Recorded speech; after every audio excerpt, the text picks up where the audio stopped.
வணக்கம். Chilli potato எப்படி செய்கிறேன்னு பார்க்கலாம். உருளைக்கிழங்கு 2 இந்த மாதிரி சின்ன சின்னதாக கட் பண்ணி எடுத்துக்கணும். ஒரு 4-5 மிளகாய் எடுத்து தண்ணியில் சேர்த்து வேக வச்சு எடுத்துக்கணும். நான் எடுத்துருக்கிறது காஷ்மீரி மிளகாய்.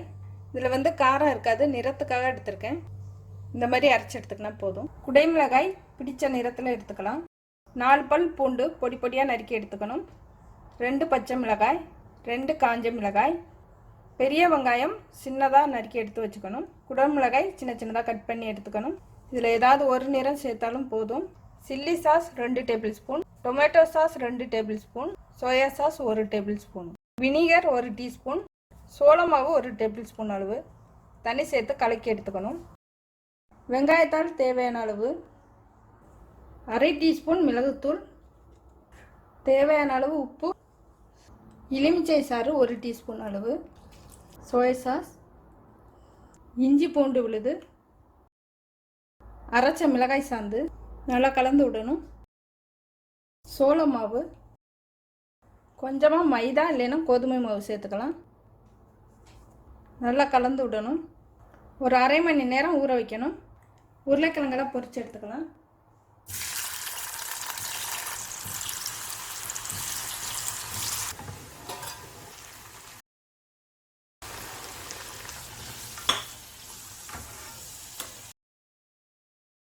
ஒரு அகலமான கடாய் வச்சுட்டு வெண்ணெய் சேர்த்துக்கலாம்.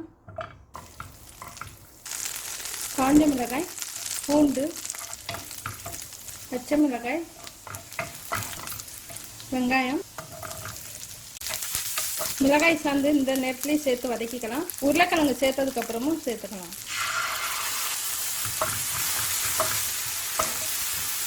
குடை மிளகாய்,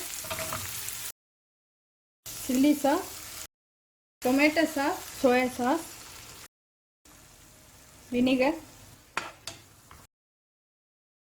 இப்போ பொரிச்சு வச்சுருக்க உருளைக்கிழங்கு சேர்த்துடலாம். நல்லா கலந்து விடணும். கரைச்சி வச்சா சோள மாவு சேர்த்துக்கலாம். வெங்காயத்தால்,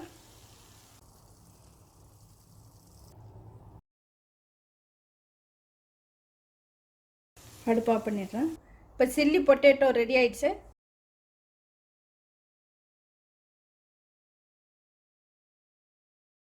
நன்றி.